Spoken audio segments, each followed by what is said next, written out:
All right. All right, so let's go ahead and get started. We started the recording. I don't want for us to be too late. I feel like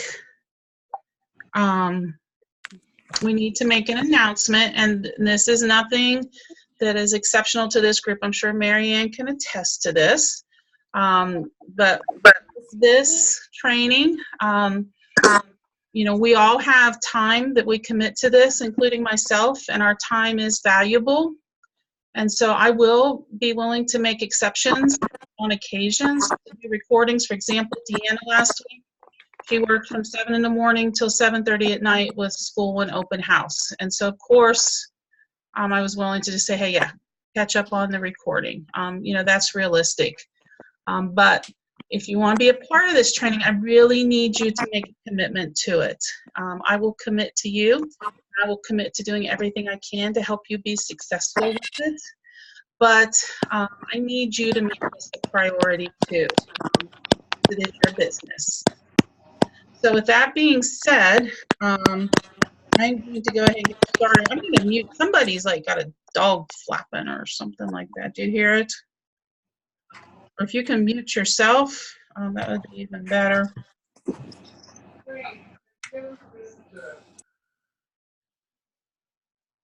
So I'm going to start right now with the screen share. And we're going to go ahead and get this started.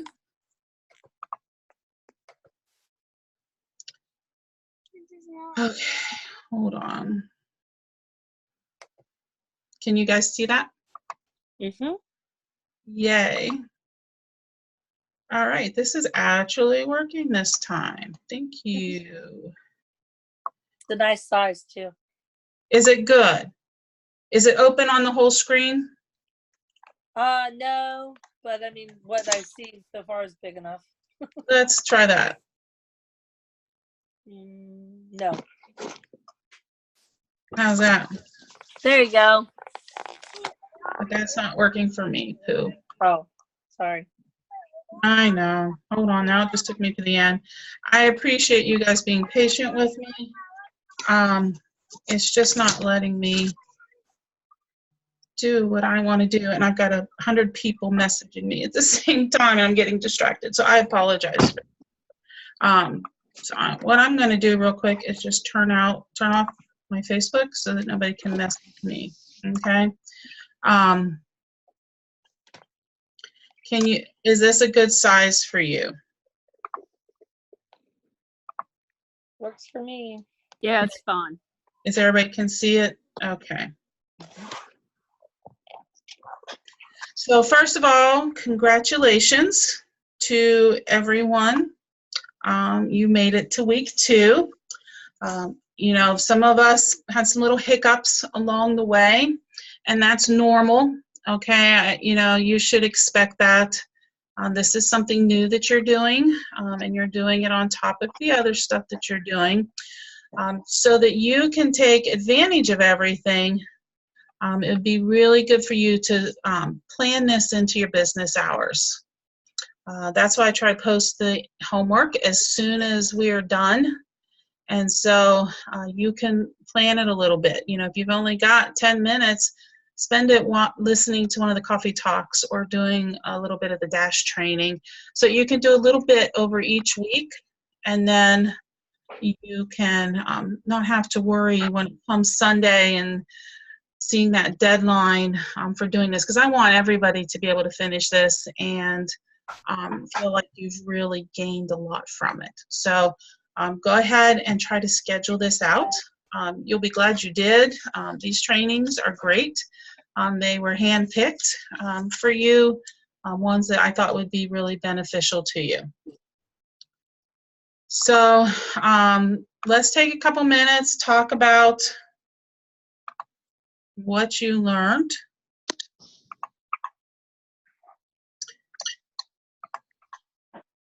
Guys, I am just having technical difficulties. I appreciate you being patient with me. Can you still see this well? There, I can there. Okay, we will do that. All right. It's fine. Thank you. I appreciate it, and I appreciate your patience with me.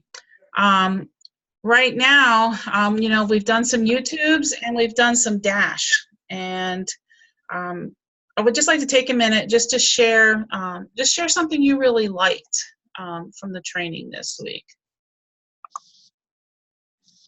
Well, I died laughing at that Mike Reese's, or was that his name?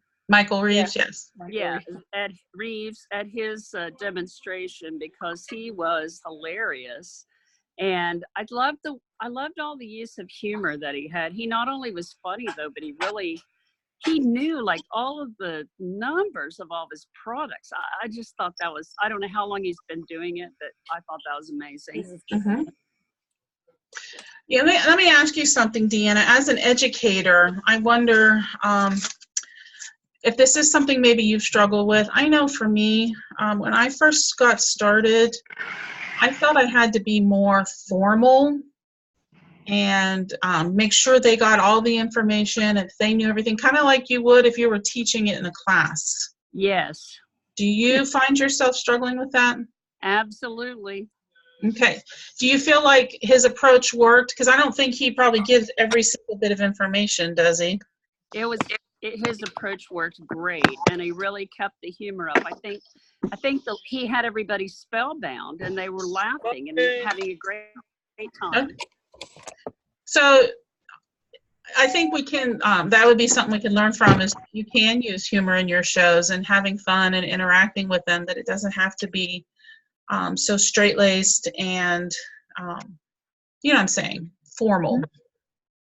Does anybody else have something they want to share that they felt was just really good from their training last week? I really liked watching, because I've watched Michael before, so I watched Sharon's, and just watching her approach and she just did it with so much ease. Like I don't know. It's like she knew her stuff, but it's not like she was struggling to do it.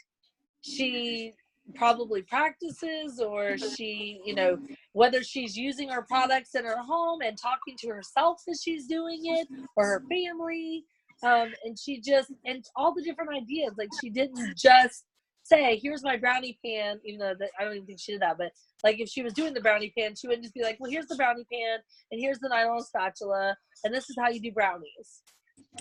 She would be like, you can do a quiche inside the brownie pan, and you can, she made it so, and she didn't make it long. Like, those were short videos. Those weren't like 45-minute show videos and, whatever. And so I like that. And I find myself struggling, though, because where I am in the teaching field is that I feel like I have to know everything, and I beat myself up over it. Even now, even through all the trainings we've already done before, I still beat myself up thinking I need to do this a certain way. And I don't really think I need to. I think I just need to know the stuff, but go with the flow and have the stuff available to give the information. Right. That's a good point. And I like how you talked about maybe she practices. Do you guys ever do that? Like, when you're making dinner, do you find yourself doing your own little cooking show? Sometimes. Not always. I don't necessarily do it in the kitchen, but I practice. I'll give you a good example. Today, when I went live on the team page, I started it and nobody was watching, and I didn't like what I said, so I deleted it. And then I practiced what I wanted to say for like 10 minutes because I couldn't find a good way to open it up. And so I just kept saying it and saying it and saying it until it sounded good in my head. And then I went live again. And I think, when we do practice things, if we're just going to make a little cooking demonstration or do a cooking class, practicing it does make it feel more comfortable because it doesn't sound so awkward as you're saying it. So that's a good point. Does anybody else have anything they want to share from the videos or the Dash that they learned last week that you really liked? I just love Dash. I just want to say that. Me too, and I've done so many of them that I I don't even know what ones I've done in what order. I haven't really I know. followed an order. Well, they will pop them up for you. Like when you complete one, they will Right. pop it up and just go to the one they suggest. And they're going to keep you on track because you're going to be doing a different dash than, say a new consultant, because you've already learned how to set up your shows. You've already learned how to do your order payment account and stuff like that. So just follow their suggestions and they'll lead you through that. I really like that. I think it's really user friendly. I've learned a lot from it. I love the little videos that are inserted in there about the products. Mm-hmm. And that's just it. And that's what it was designed for, just to make your life easier. And so I think, we're definitely accomplishing that. I do too. And I think it's nice for us consultants that have been consultants for a while going back, because there's trainings I know that I probably didn't get through it all because it just seemed like so much and whatever. And like Dash, just like you said, it tells me what to do, and I'm like, yeah, I'll do it. Okay. Good. Well, tonight we want to focus on bookings. Okay. Last week we spent quite a bit of time on, believing in what you're going to do and having that confidence in yourself. But now we need to put that belief into practice. And so we're going to go over some different ways for you to get bookings. The first thing that comes to mind when I'm in the fall are, craft fairs, church bazaars. A lot of sports teams do vendor events, different things like that as we're heading into the holiday season. These are good times to do events. I will tell you that I don't generally do a whole lot in the spring, just because it seems like for me, my time's better invested in the fall because more people are out Christmas shopping or looking for things to help them get ready for Thanksgiving or the New Year. And so I just seem to have a better experience doing them in the fall. So this is perfect for you now. And so, you can usually find them around town, whether you're, like on Facebook, there's different vendor event groups. You can find them in the newspaper on your local, news station. And you want to do them, you don't want to spend a lot of money in them, okay? And so, usually, some are free. Some are, maybe $25 or so. Those are the ones I would look for. I wouldn't do the ones that are real high priced because, they're just out to make money. And of course, obviously groups want to make money, but you want to have a benefit in it as well. You don't want to lose out on something. And so, when you're at a vendor event, you want to set it up. You want to make it look attractive where people come and want to visit your booth. Okay, so when you're doing that, you got to really make sure you don't have what they call it, that FOMO, fear of missing out. Sometimes we do that for our potential customers. We're scared there's going to be something they want to see that we don't have.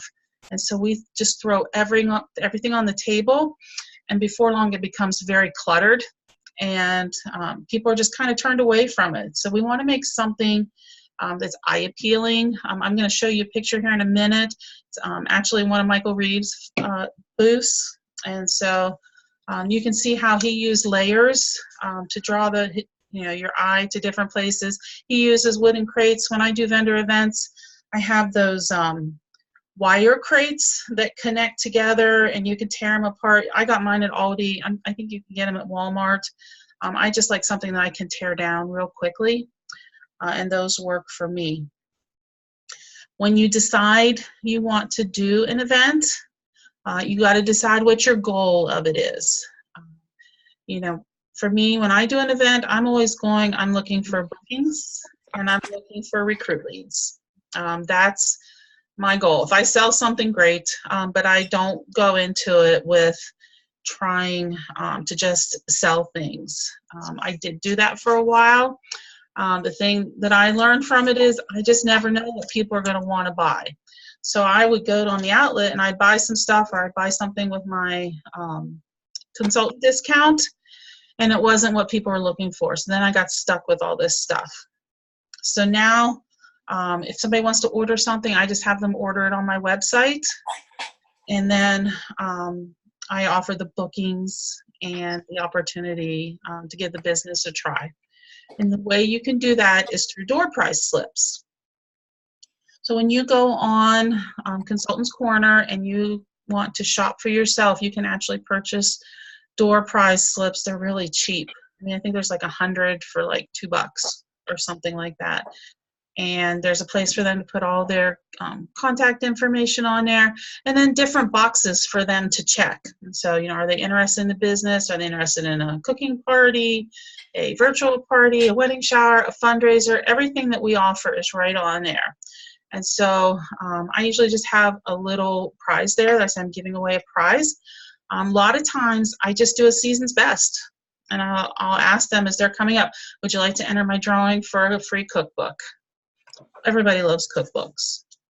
So that's been a good draw for me. And that way, if they've left, you know, before I can get it to them, it's really cheap for me to drop it in the mail. So I don't do anything as big, bulky, or real expensive either, because my goal is really to use that drawing slip information to get back in touch with them, to follow up with them, to see if they'd like to host a show. So have any of you done vendor events before? I have.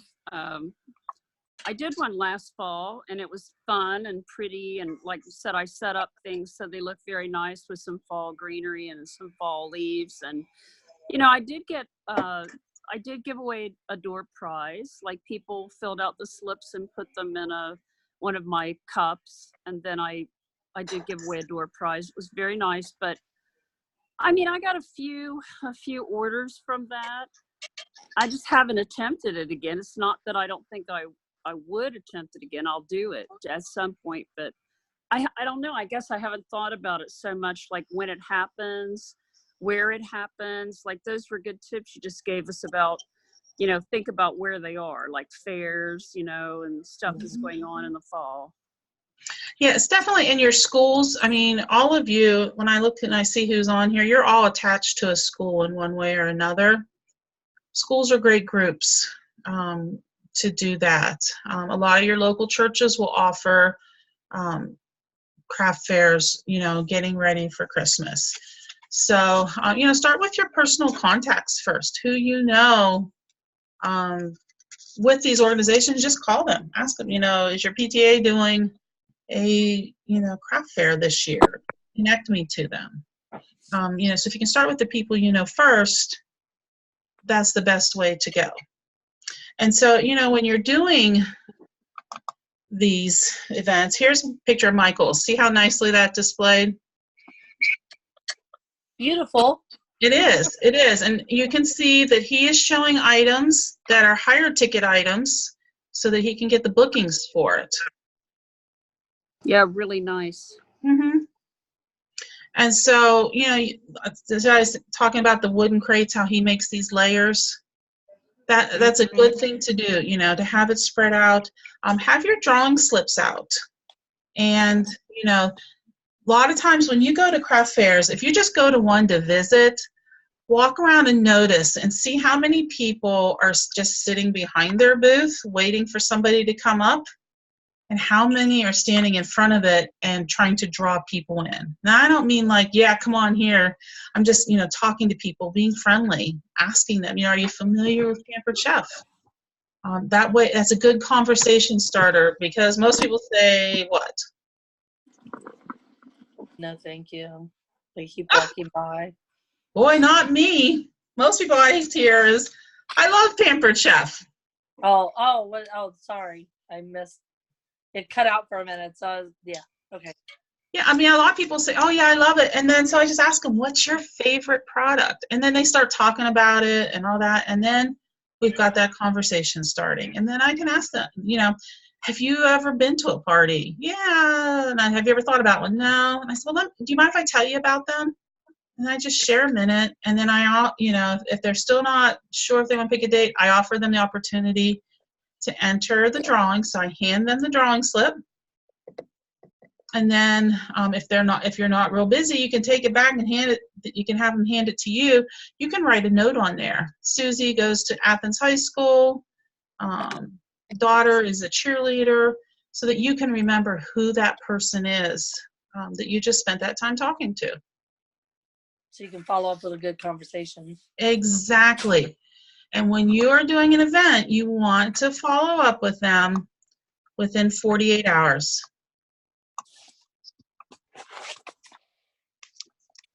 And so you want to also be prepared, when they ask you, what is Pampered Chef? Because not everybody still knows. I've had a few surprises where people had no idea what it was. So you want to have a quick 30-second commercial sharing what it is that you do. Another way to help grow your business is fundraisers. And fundraisers can be a wonderful thing for your business, especially when you get into a group that really likes it and they keep repeating it. I've had 3 schools that I've worked with regularly who love doing the fundraiser. And so they find that it's easy to do. They find that people like to participate in it. I know Abby's doing this year, she is doing a candle fundraiser. I'm like, are you kidding me? Because I just think the candles are expensive. And I don't burn candles anyway, but it's for her senior trip, so we have to sell them. This is stuff where people are familiar with it. And no offense if you're a candle person. I used to be a candle person. I just can't burn them now because I forget about them. And then the fire and the smoke go up the wall and Greg gets mad. So, everybody, most people know Pampered Chef. The thing with the fundraisers is they get the exact same guest specials. They get the exact same guarantees that they would get if they were at a cooking party or a virtual party. And so that's one of the benefits to it. So there really is no different for them being a part of a fundraiser than they are any other party that they would go to. So let's talk about how you can offer fundraisers. First of all, a fundraiser has to be done for an organization. Okay. So for example, I'm doing one for Abby's school this year. It's for the junior class. And so when I enter that in, I put that in as Wood County Christian junior class. If you're doing it for cheerleaders, you could put Ritchie County High School cheerleaders, or Athens County band, however the band boosters, or however they do that. Lori, can it be for any nonprofit? Yeah. Okay. So you can do it for an individual, but I need to explain to you how to do it. We can't make out a check to an individual. So let's say, okay, I have a friend who had gone through cancer treatment. And so we did a fundraiser for her just to help pay for some of the treatments. I couldn't have the check made out to her. So what we did is we went to the church and we asked them, can we have this check made out to you and then you can give the cash to that person? And they said that was fine. It may be somebody who has an account set up at a bank where it can be made out to that fund for them, like a benefit type fund. You can make out the check to that where it could say like, Susie Smith benefit fund. We just can't make it out to a person where they would just receive that cash donation. So when you do a fundraiser, they're going to get a cash donation instead of free products for their host rewards. And so the way that works is when your sales are at $599 or under, they're going to get 10% of the sales. And then when they are 600 or more, they're going to get 15% of the sales. So I don't usually say that when I'm offering them to people, not because I'm trying to be deceitful, but a lot of times when people hear 10%, they just shut you down right away, because you can find a school fundraiser who's going to give you 50%. But what they don't realize is, like with the school fundraiser, if I'm selling these candles that are $15, you know, we may get $7.50 for that candle, but I could sell a rock crock and get 10% of that or 15% of that. So there's more price points for everybody. So what I usually say when I am sharing this with people is, an average order on a fundraiser is $50. However, when you spend $75, you're going to get a free gift. And most people like to bump their order up to get that free gift. So I tell them, okay, you've got 20 students who are participating. If each of them gather 5 average orders, that's $250 a student. And then I multiply that by 20, and then I give them 15% of that. And they're like, oh, each kid only needs 5 orders and I can get $1,000. That's doable. So I'm just breaking it down into the steps of what the potential is. I never guarantee that they're going to make something, but they can see that potential. Does that make sense? Mm-hmm. Yeah. Okay. I need to learn how to pay. How to what? I just need to learn how to present it for fundraisers. Like, to me, it makes sense, and in my head, it makes sense, and on paper, it makes sense. But getting the people to do it, yeah. Well, I'll tell you what. I will put an example of my fundraising letter on this group that you're in. Okay. Let me write that down. And then, you can print that out. So, okay. So fundraisers are another way to get that information out. So other thing that we can do are offer wedding showers. Have any of you ever done a wedding shower? No. Okay. Wedding showers are a lot of fun. They're no different than any other party. So, for example, when I do an in-person party, I have the wedding shower. I have the bride pick the recipe, whatever she wants. And we make it all about her. And then I still bring the tools to show, just like I would any other cooking party. The only difference is I have her set up a registry, and you can use your website for that. Registries are a great resource for you. And so when they are doing that, you're going to get a copy of everything that they're wanting. So I make a little board for them for the shower. You can do this virtually as well to make an image. Watch our team page tomorrow. We have a special guest who's going to be sharing how to make your own images, and this would be perfect for something like that. So what I do is they just pick what they want from her registry, and so everybody's buying gifts for her off of her registry, and she's getting the free products from being the host of the bridal shower. So this bride is starting off with just about everything she wants for her kitchen. And, again, know your friends. You either have friends who are getting married now, or who have kids who are getting married now, or brothers and sisters getting married. Offer them this opportunity that they can get everything they want for their kitchen for free. And then you can just focus everything around them. You can talk to local bridal boutiques, ask them if they want, to have your card, or if you can maybe make a flyer and share with them. There are bridal fairs around here. I will tell you, they're very expensive. I did the one in Marietta this year. It was the first time I've done it.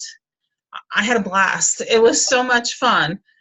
But brides are really excited, okay? You can talk them into anything, but once they get home, they're like, oh no, they're all overwhelmed. So, if you can find a bridal fair where you're not spending a couple $100s, I would say go for it. But if they're the ones, they're anywhere $200-400, you really need to strongly consider if you want to make that type of investment. And you can always set up a gift registry for somebody and not do a show for them, because you're still going to get credit for those sales. How does that sound? Sounds good. We need to find some brides.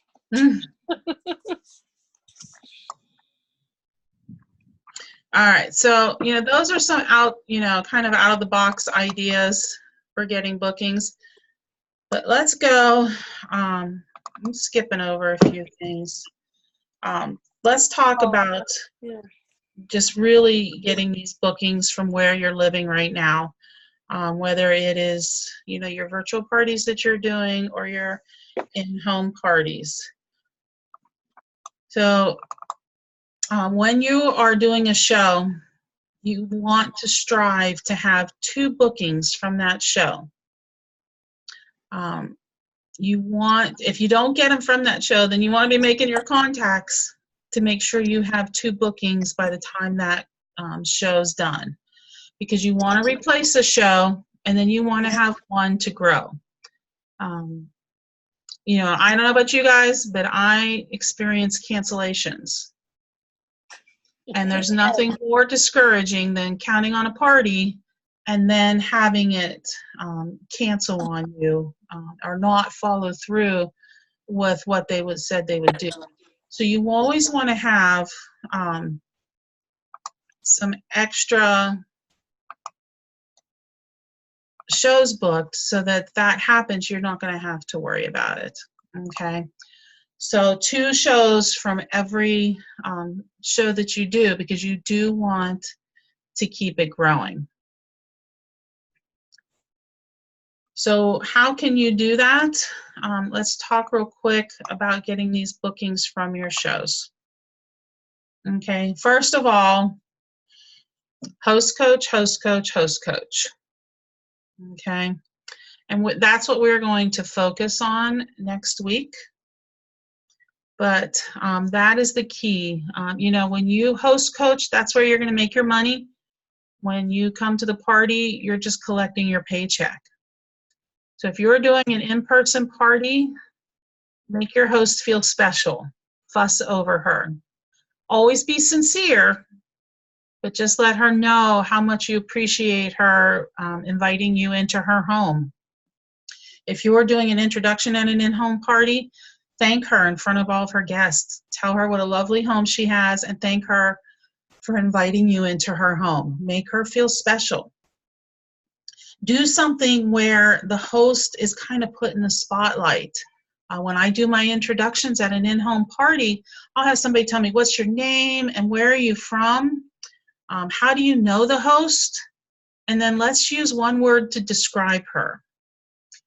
I've had hosts in tears by then. That wasn't my goal, but they just were so touched by the loving things that their friends and family said about them that it just really made them feel really good. So find a way to just make her feel special. You show up for the parties, you want to be on time. Try to be there at least 15 minutes early so that you have time to set everything up and get it going. Make sure all your tools are clean. I know that sounds like a no-brainer, but there are times where my kids have done dishes and I've pulled something out and I'm like, holy cow, this is dirty. And so I have to go wash it real quick. You don't want to have to do that. And so make sure everything's clean. Use tools that will book shows. I never go to a show and not use my Rock Rock. So you want to use that as a booking tool. And then you always want to do a full service checkout. And that's for a virtual or a cooking class. So full service checkouts where you're talking to somebody one-on-one. You set aside a place in the home where you can talk to the guest privately. And so can be part of your host coaching. Ask your host, where can I set up to check people out? You don't want it to be so private where it's like back in a bedroom and you don't see anybody, but you don't want it to be at the kitchen table either. Okay, so plan that out ahead of time with your host coaching. Then you can ask your guests, did you have a good time tonight? What was your favorite part? Were you able to get everything that's on your wish list? A lot of times they'll say no, and that's when you can offer that booking. Could I share my special with you? This would be a great way for you to get this item for free or at least 60% off. And always be prepared with your calendar. And you should do that for your virtual parties as well. Know when your next dates are that you're available to do these parties. So virtual parties, same concept.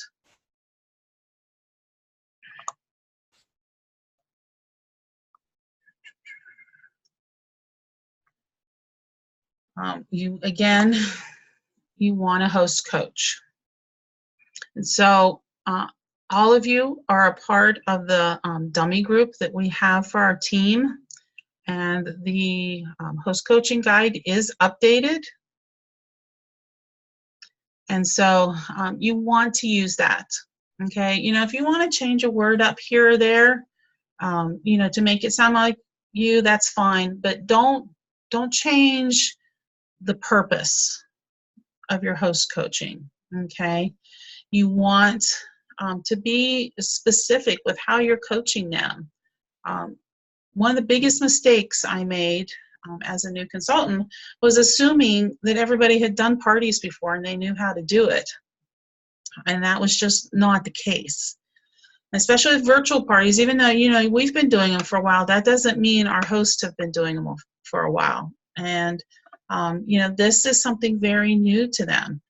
And so we want to make sure that we're walking them through step by step. Okay.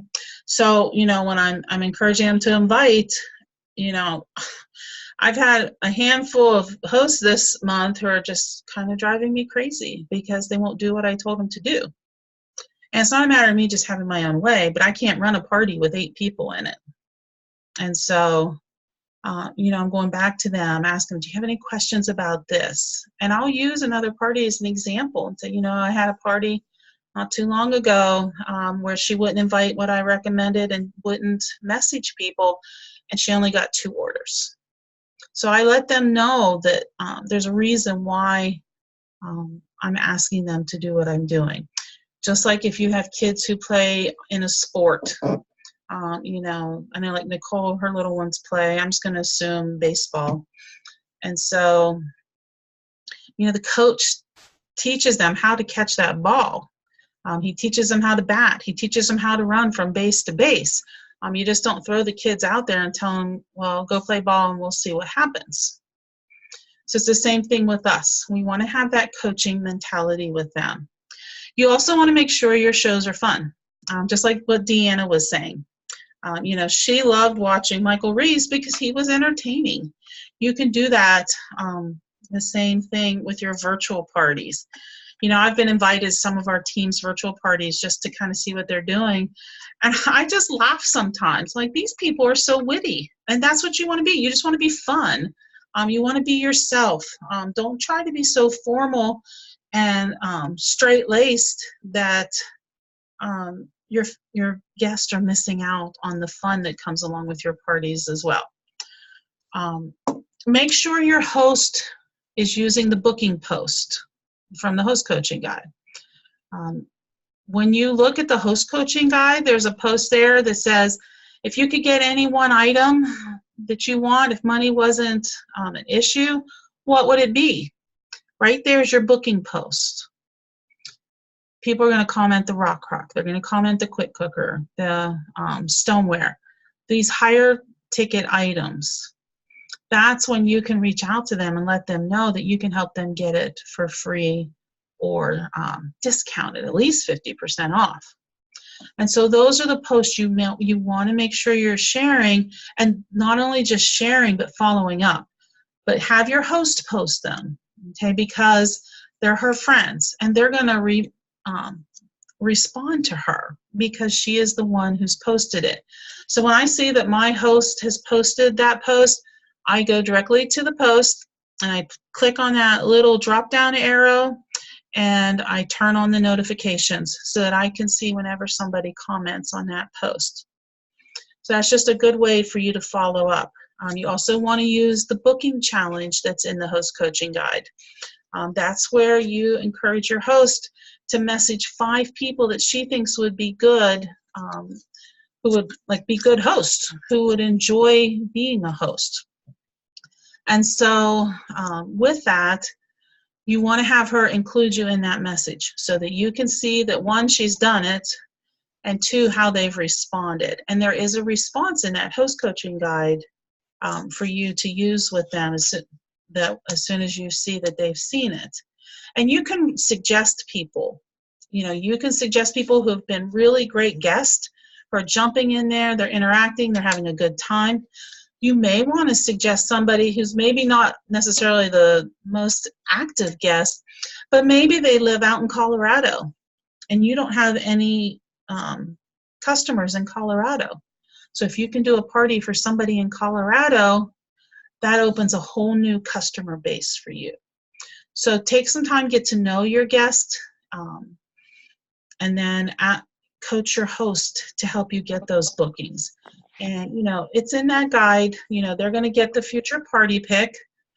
They're going to get that 50% off, but they're also, you can offer them a gift. When they have 3 guests, you can add or 3 bookings on that last party, you can add an order to that party for them.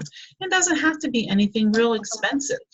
It could be a $10, $12 gift, but you're going to use the host discount to get that for her. Lori, can I say something real fast? Yeah. So something like that happened with me. A booking that I got for September from a party from last month. The woman, she didn't even order, but she was the most active guest in the party, and so she won the brownie points. And so I mailed her a pair of the toaster tongs, and she had told me no. She said, no, I don't really want to do a party. But when she got those toaster tongs, she messaged me and said, you know what? I got those tongs and I love them. I'm ready to book a party. Good. So Good. I was like, it worked. Absolutely. And when you see somebody who, usually your brownie point winners are the ones who are the most involved in your party, message them. Just tell them, I really appreciate you being such a fun guest on Susie's party. You've made it really easy for the other guests to just hop in there and have fun as well. Have you ever thought about hosting your own party? And so, more than likely, these people are not going to be your Facebook friends. So I send a message, and then I go back and I search for her name, and I find a post that she has commented on. And I just do a real quick message, hey, sent you a fun message, check your message request. And they do. But you have to tell them that it's in their message request. And then the last thing, with your virtual parties is you don't have to wait to book a party. They don't have to wait till next month. You can book them in the next cycle of parties. I've had lots of people do that. As a matter of fact, I think Whitney was one of them. When she had her party, she booked right after her host, and we started her in the next group of parties. So, you can book them in close and just keep that going.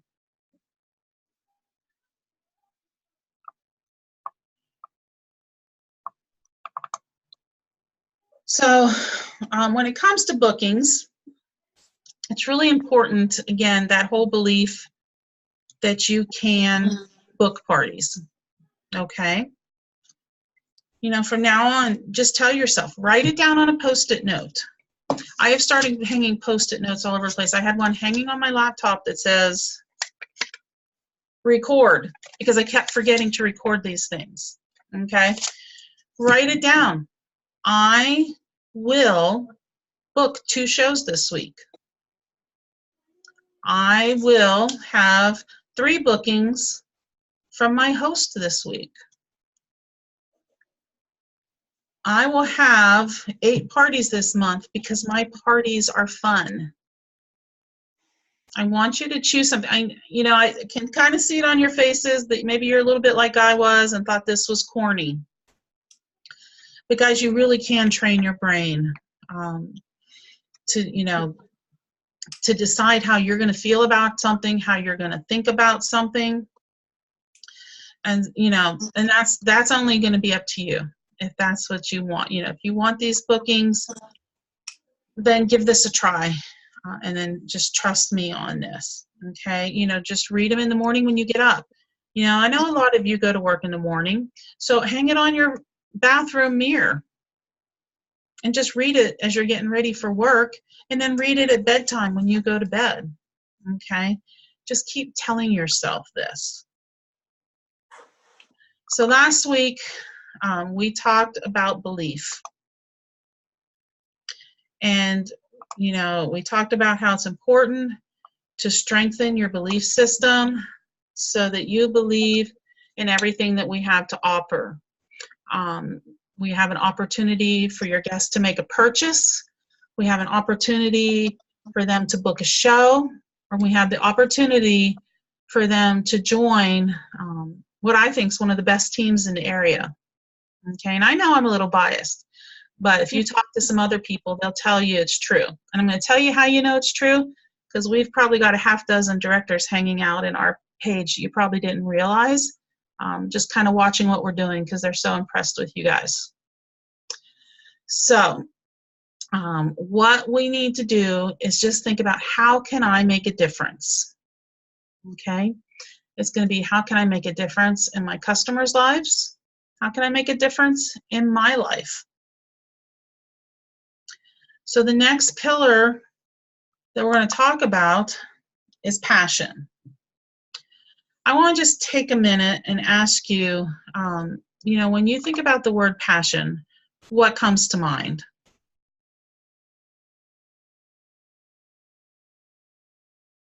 Something that you really feel strongly about, one way or another. You feel like it's a really driving force in your life, or Okay. Something you love. So how can somebody be passionate about their Pampered Chef business? Well, you have to look past you have to look at the end what we're expecting to do for the people, not what we're trying to do it with. The end result. I'm not quite following you. Why don't you elaborate on that? Okay, so we're trying to, make supper time easier. We're trying to make it a little quicker for the busy moms and dads. So instead of thinking about, I'm trying to sell this rock, or I'm trying to sell this mix and chop, or I'm trying to get extra money, we have to take us out of the equation and think about what we can do for our customers. Okay. Does that make sense? It does. It does. It makes a lot more sense. Okay. So when you think about being passionate with bookings, okay, let's talk about how we can have passion with that. Who here has a favorite product that they just really love and use all the time?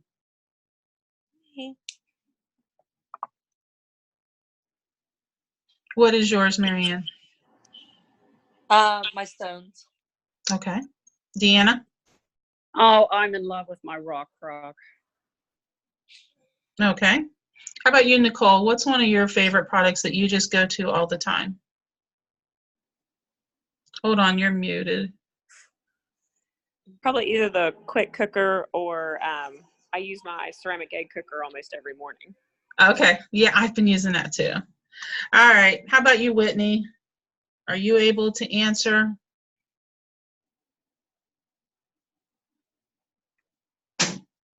All right. So, there's a reason why we are passionate about certain products, because they have made life easier. The Rock Crock, I mean, how great to throw something in the microwave and then go about and do something else, or the quick cooker. Just dump everything in there, and then while it's coming to pressure and cooking, you can have everything else done. I mean, that's one of the things I love about it, because then I can even get my kitchen cleaned while it's going, and so I have my evening free. And so those are all things that are important to us. And so, when we think about these products, we've got to believe that they really are the best thing, and that they make a difference in our lives. And so we know how we feel when we get stuff for free, or, like when you got your kits, goodness gracious, talk about it, discount. You just don't get things that cheap. And so you want to believe that people would be crazy not to want to book a party, that they would be crazy to not want to have free products in their house. That it's not a matter they're doing something for you, because really you're doing something for them. Mm-hmm. You're helping them see what they want, and you're helping them get it for free. Okay? So, same thing when you're sharing about Pampered Chef in general.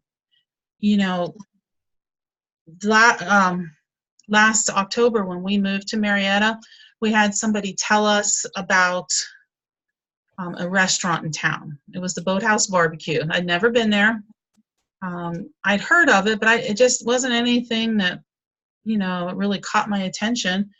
But then I had a friend who had moved here, and he said, you guys have got to go. They've got the best whatever he had.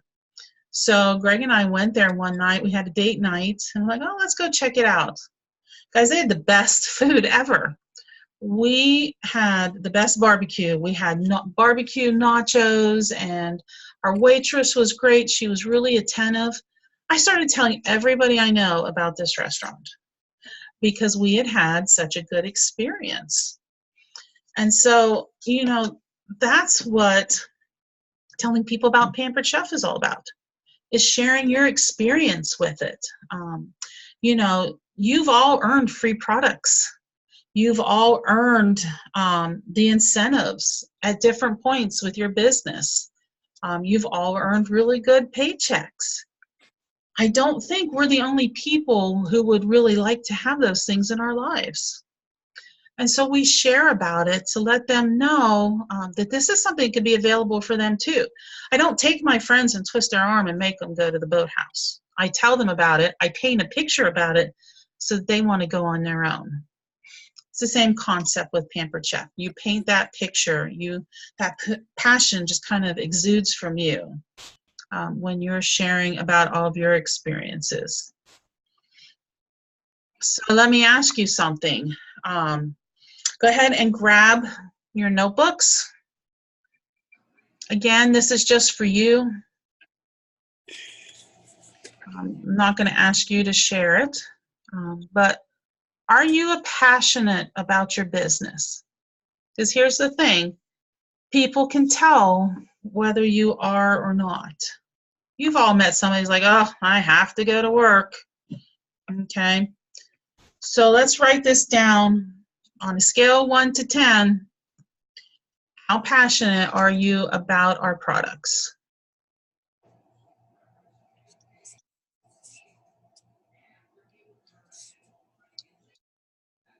On a scale of 1 to 10, how passionate are you about booking shows?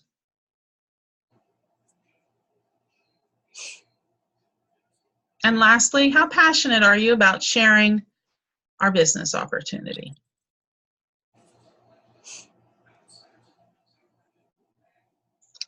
So hold on to that, because we'll revisit it in a few weeks and see if those numbers have changed at all. Now, if you are somebody who's sitting there going, oh, I've got a 1 on everything, that's okay. because we've all been there. Okay. This happens to all of us, and maybe it's a lot of times it's just not, we're not sure how things work. So if you are not feeling passion about your business, how can you find passion? We just had national conference. I'm sure Marianne can tell you that when she got back, she was really feeling it. She got a bigger picture of things. Would you agree with that, Marianne?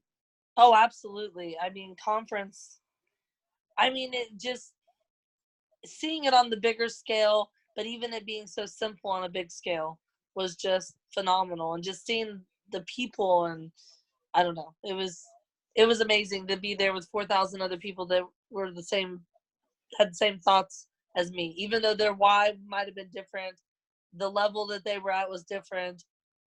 We were all still there for the same reason. Mm-hmm.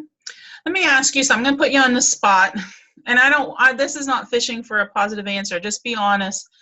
Did you find any confidence in knowing that a lot of stuff that you had heard at conference, you had shared before, that you felt like? Yeah. It was good to hear. It was good to hear it at conference, that it wasn't just that we weren't just hearing it, but that it's like it's coming down all the way from the very top. I mean, it's everyone's using the same thing, and not the exact same thing, but the same base, I guess. Yeah. So you have a little faith that you're being led in the right direction then. Right. Oh, absolutely. Yeah. Okay, good. I know that you can often wonder about that. And so I think conference kind of helps with that as well. But what's nice about it is you also get different perspectives. That's what I love about it, because somebody may do something one way, and then you hear somebody else saying, I do it this way, and like, oh, I never thought of that before. And so, you can learn lots of new ideas. Now, obviously, conference is over, so there are other ways that you can still work on your passion. You can't make it to conference. Go to your team meetings. Attend all of your team meetings, both the in-person ones and the virtual ones, because that is where you're going to be fed. That's where you're going to get that camaraderie from your team, where you're going to see there are people who are feeling the same way that you are. You're going to feel some people are having the same experiences, but they're also sharing how they overcome them as well. And so that gives you that hope that just because you're someplace right now, that you're not always going to stay there. Watch the YouTube videos. The names that I gave you last week, those are great names. You can just search them. Those are all people that I would highly recommend watching. I love Sharon. Yeah, exactly. Awesome. And do the coffee talk. If you're not a member of Coffee Talk, let me know, and I will add you to that group. Guys, those are 20-minute phone calls. If you can't do it live, I don't do them live because 9 o'clock a Saturday morning just doesn't work for me. But I can plug it into my phone when I'm driving, to Parkersburg and listen to a coffee talk on the way. It's the same thing. So, listen to other people and get, learn from their ideas as well. Continue going through Dash and, learn what you can from that. Share what you've learned from it. Find an accountability partner. As I'm going to tell you, that's one of the best things that you can do. Find somebody who you can say, hey, my goal this month is to have 4 parties. And so I just need to tell that to somebody so that they'll check in with me and see how I'm doing with that. Okay? Somebody that you're comfortable with, somebody that you relate to. Okay? Somebody in this group would be really good because you're all on the same path. Can I say something about that real fast, Yeah. Lori? That's another thing too about being on the virtual meetings, going to the team meetings, anytime that we have the opportunity to get together, because not only are we a Pampered Chef family, but it's building those friendships and relationships and those accountability partners that we can go to and that you feel comfortable with when they say, hey, are you doing this? I mean, you told me to check on you and I'm checking on you, so you can't get mad at me. or whatever. And it's nice. So just a It little is, plug and out it's, there. and it can be just a way, building another friendship and helping each other along the way, as well. So, a lot of times people get turned off by the word accountability, but accountability just helps you grow. And there's usually grace with accountability. So if you've dropped the ball with something, most people are going to show you grace and encourage you to keep plugging away until you've done what you said you want to do. Okay. So, any questions for tonight?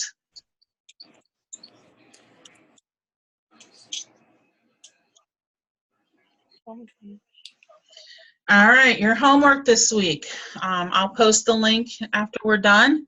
I want you to listen to 2 coffee talks this week, and there'll be specific ones listed. They're both about 25 minutes. So if you're driving somewhere, plan that drive. Or if you're going to have a time where you're walking the dog, I know Nicole told me she listens to stuff when she's folding laundry. Go for it. Just something, where you can do that. Folding laundry is pretty mindless activity, so you can focus on the call. Okay. You're going to be asked again, what are your 5 takeaways? Really think about what you've taken away from these 2 calls. Complete the booking training on Dash if you haven't yet. I don't know what everybody has taken so far, so if you've already taken it and you've got a little check by it, just send a screenshot of that to your director so that, we know you've done it, okay? And then there'll be a homework form. I really want to challenge you all to make your contacts, okay? The bookings are the heart of your business, and the way to do that is to start with your contacts. So again, I'm going to challenge you to do 25 a week. However, you can spread that out. If you want to do 5 a day for 5 days, if you want to spread it out and do, 3 to 4 a day, every day of the week, that's fine. But guys, you're not going to get bookings with only making 2, 3, 4 contacts a week. Okay. Really, you're going to, if you send out 10 messages, you're probably going to hear back from 3 people, and maybe one of those will be a booking. And so if you're not hearing back from people, don't be discouraged. Know that you're right in there with the norm of everybody else, but also know that you need to follow up and you need to continue making more contacts. All right, so any questions on anything? Nope. Okay, I have one last thing I want to say to you. No matter how rough your week is or how hard it is, there's always something good, okay? So I really want you to search for that good thing and share on your brag, okay? Because I want you to be proud of what you've done this week. So if it takes a little more time, it takes a little more time, but I want you to do that.